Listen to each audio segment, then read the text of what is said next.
What's going on, YouTube? Got a question on the Q&A over in the community section. My man want to know what's some good advice for a new CDL holder. Well, I'm glad you asked, because I got some good advice for you. Maybe. It may be good advice, it may be bad advice. That's for you to determine. Well, the first thing I recommend for a new CDL holder is to get your hazmat endorsement from day one. Get your hazmat endorsement. Any other endorsements you want after that, you can get those too. Doubles and triples, hazmat, tankers, whatever else endorsements they have. I would get that day one. Matter of fact, while you're in the permit stage, transitioning to that CDL, take all those tests. Okay. Now that you got your hazmat and you're brand new to driving a truck, the second thing I would do is find a fuel hauling company in your area locally that hires brand new CDL drivers. Now, I'll give you a hint. I believe the video I did yesterday, I don't know if it was the video before this or the video before this one. I was in the shop with my with Mr. Charlie's tanker trailer.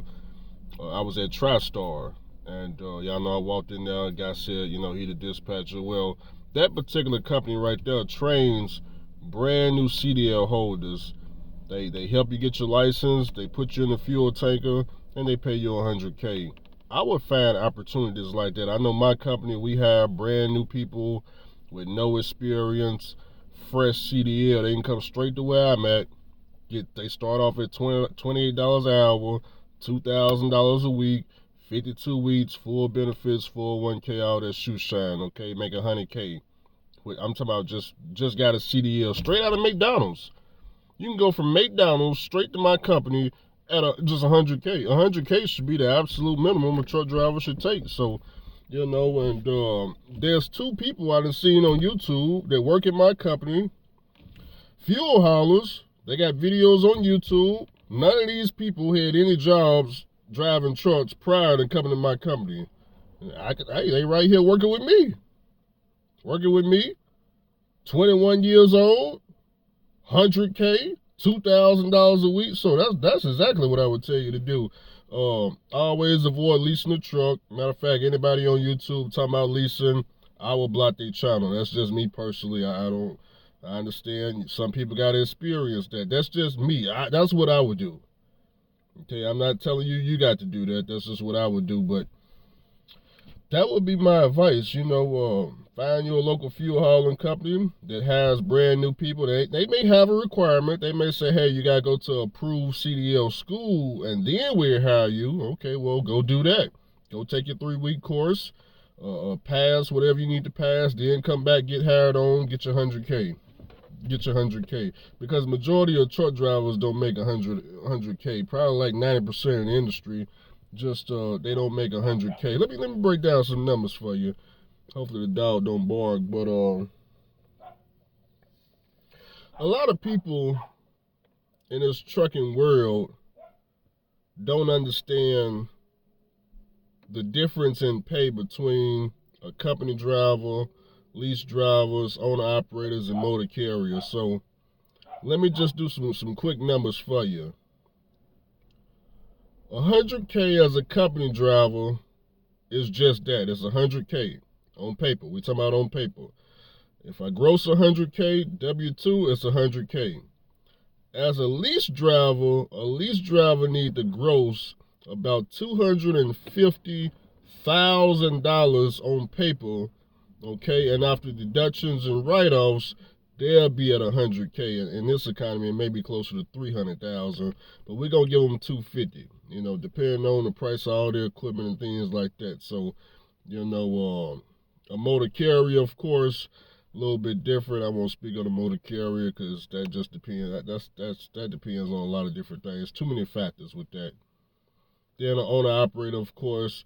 Now, owner operator, if they own the equipment and they leased on, just like a lease driver being leased on somewhere, if they own the equipment, then they perhaps can gross a little bit less than the lease driver. Maybe if a lease driver got to do $250,000, maybe an owner operator only got to do $200,000 to make $100K. Okay, So what does that look like weekly? Okay, well, if I'm at $2,000 a week, a lease driver, need to be, I want to say they need to be at 5,000 to 6,000 gross every week to be on track to make 100K. Okay, if I'm showing you a 200, my bad, if I'm showing you 2,000 gross as a W2 driver, and you got a lease driver showing you, $2,000, $3,000, they actually making less than me. They just don't know it yet. A lot of factors go into that. One of them just ain't got the education. They just ain't got the education, just not there. But it can be there. They get them a good CPA. A CPA will let them know real quick, fast, by tomorrow. Hey, brother, this ain't what you're doing right here is not going to equal up to 100K. If you're grossing $3,000 as a lease driver, that's not going to equal up to 100K. It's going to, now, on YouTube, it looks good. Hey, man, Andrew only doing 2,000 gross. Lease driver, he doing 3,000. And it ain't his equipment. He ain't got to worry about breakdowns and all that. It appears that he's making $1,000 more than me. It's not even close. It's not close. Then, of course, you got this new thing, 1099 drivers.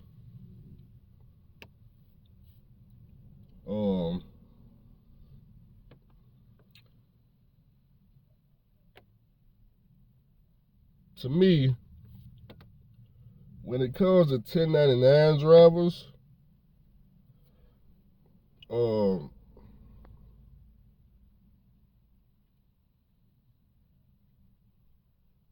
100K is about the same. It's the same. The real difference comes in a 1099 company driver. In my opinion, they have to do double the work to make the 100K, and on top of that, whatever company they working for is just avoiding, paying their taxes. They don't have to offer them, full benefits because they're not an employee.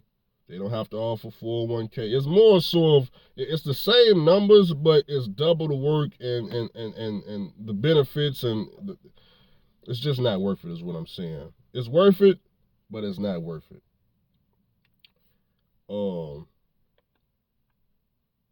The only way I would do a 1099 job is if it was short term and I had the ability to perhaps gross $3,000.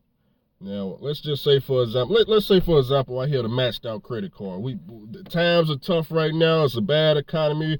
My $15,000 credit card is maxed out. I need to pay this thing off. Damn it, I need this thing gone in about a month. I go to a Russian carrier, 1099. They're going to pay me $3,000 every week like clockwork. Now, I go do that for a month, wipe out this credit card, then it's back to Mr. Charlie's W-2 job. I will go do that. Okay, but it's got to be a plan. See, if I'm going to go play with the Russians and risk the CDL, and all that good stuff, it's got to be, okay, I'm up here for a short amount of time to do this. Man, we got this car wash for sale, man, around the corner, man. They told me, man, hey, look, they want 30,000 down. Okay, what's the okay? We can go up here to this Russian start risk from now to December. We can get this 30,000. So got to be a plan or something. It's got to be a plan. But hopefully this makes sense. What I'm trying to tell you, is in this trucking world, people straight out of McDonald's. I know this for a fact because I work here. I can go get a McDonald's worker straight out of McDonald's. Don't care nothing about trucking. Don't know nothing about trucking. Okay, and I can get them hired right here where I'm at. We could be training him or her. They could be hauling fuel, $28 an hour, $2,000 a week, 52 weeks out of a year, full benefits, 401K. They don't got to go to Prime Meat. They don't got to lease a truck. They don't got to subscribe to nobody talking about leasing a truck. They don't have to waste time is what I'm trying to tell you. You don't need to go 4 years in a Prime Meat lease truck just to turn it back in and start all over again. You can cut that out completely. Nothing against Prime Meat. I'm just saying. That's the direction Prime Meat is going in now. They don't want employees no more. They don't want that. They want people that's going to come here and pay all the bills and don't want the title. And it's only one kind. There's really only just one type of people that like to do that. That's all I'm saying right there. So I don't know. Something about my people. We the ones that volunteer to go and handle the nonsense. Now, for the people that's not new CDL holders, what do I recommend? I recommend you find you another trade immediately, baby. Another skill, another trade immediately. That's what I recommend, baby. Look, did I tell you I applied for trade school? Well, I'm not playing no game. Now, I don't know if they're gonna let me in this semester, but well, Andrew, how you gonna pay for that?